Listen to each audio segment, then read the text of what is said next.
XArray is a modern library that allows you to work with raster dataset as well as gridded datasets for weather and climate.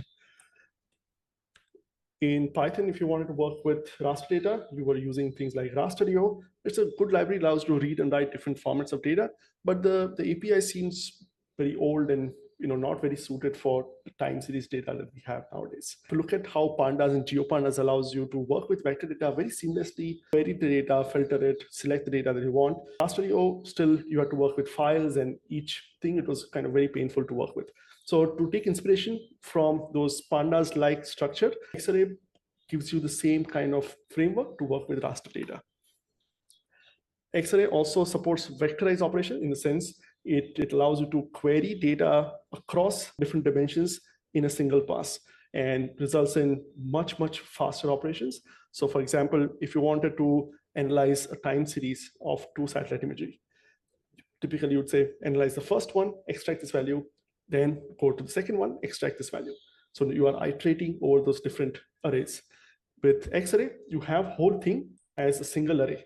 And you can say, give me this value and across these 2 timestamps. And you can just do this in a single step. And here is a link to a benchmark which shows that XArray is orders of magnitude faster than other counterparts. Some people also say, oh, Python is slow to work with raster, R is faster. This benchmark shows that XArray outperforms them. I was working on some code to use XArray, and I saw it was really fast, and I couldn't believe it. I said something is wrong. It was trying to sample 10,000 points from a multispectral Landsat image, and raster.io takes about 5 minutes to read that and sample those points. And I ran this using XArray. It took like 2 seconds, and I was like, no, something is wrong. I must have done something wrong. And I saw the results; they are the same, and that's what the benchmark says, is 10,000 times faster than the counterparts. So again, when you work with XArray, it's going to be real pleasure. It's really fast. Even this supports multiprocessing. So if you have a multi-core CPU, you can distribute that computation across multiple cores. And that even gives you more speed up. You can also use cloud-based computing without doing any additional setup and say, I have those machines, use that. So XArray really is a modern way to work with raster data, either locally or in the cloud. XArray was kind of designed by the Climate Corporation as the library to work with climate data. So the core of XArray understands how to work with this NetCDF-like structure of climate data. Over time, people found it to be really useful for other kind of raster data. So there is now Rio XArray, which is raster.io with XArray. So now you can do Earth observation data and process them using XArray. Now there's XArray Spatial, allows you to do things like zonal stats and all the spatial operations that we're familiar with. SciPy, which allows you to do all this autocorrelation and other scientific analysis, you can also do with XArray. So again, all of this family of libraries work with XArray, making it like a full-fledged toolkit to work with Earth observation data in Python.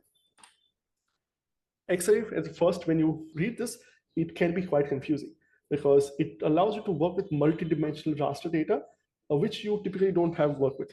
GIS people, we like our data as data frames, X and Y coordinates, 2 dimensions. When you read data in XArray, you get 4 or 5 dimensions of data. And how to work across that requires some getting used to. So let's understand how XArray represents the data and how to navigate through that. There are some terminology that you need to be familiar. XArray represents something called variables. Variables are something like bands. Think about a satellite image. If you read a satellite image with red, green, and blue bands, you get 3 variables. Red band is one variable, green band is a variable, blue band is a variable. If you read some climate data, temperature is a variable, precipitation is a variable. Right? So you can have all of them in a single file. CDF files are really good for this kind of data because you can store all of this data in a single file instead of having to download one file for temperature, one file for precipitation, and so on. Dimensions, you typically have an image which is X and Y dimension. You have time series of those. So you have a time dimension, and then each time step also has multiple bands. So a typical data cube that you get would have 4 dimensions. And you can move across all those dimensions. The coordinates are the names of those dimensions. So typically the X and Y coordinates will be named lat, long. The time coordinate will be named time. The variables would be named as band. Right? So you have this 4-dimensional data structure at the minimum. Sometimes you have even more. Then you can move across that and find the values that you need. There's also attributes, which is the metadata. So you might have some metadata that comes along with it that is called attributes in the XArray ecosystem. Let's understand visually. Let's say we have this image, 4-band satellite image, red, green, blue, and NIR. We call this bands.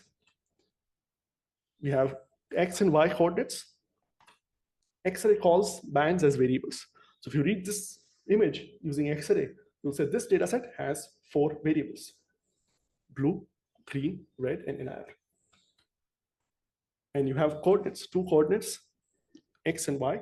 So lat and long would be your coordinates. Okay. XArray typically can represent data in a time series. So let's say you have multiple satellite images that are collected over the same place, and you read all of them, you get a single file, a single representation of this multiple files.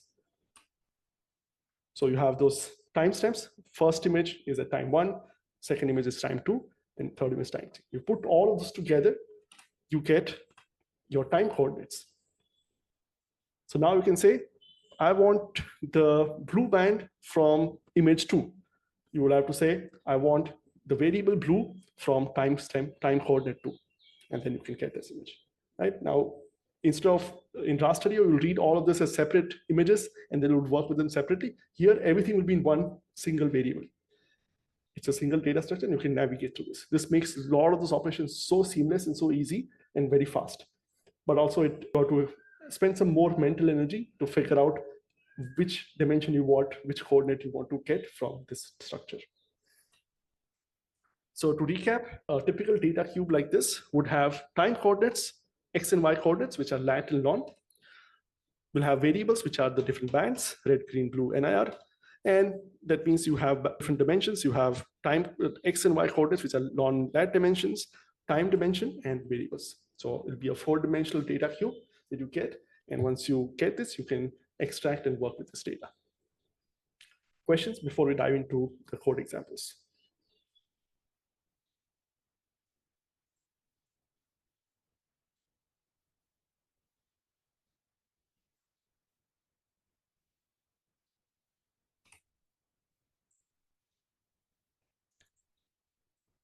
One of the problems with XArray is all of the documentation, all of the examples are built by climate folks. There are very few examples, very few ways to apply this on satellite data. So that's why, if you look at the documentation for XArray, it'll have things like, temperature and, how to compute temperature normally. It won't understand how, like if you're coming from a remote sensing background, XArray, to map this from your knowledge to an XArray ecosystem is a little hard. So that's why this was an introduction that was required to kind of understand how the data structures that we are used to are now represented using XArray.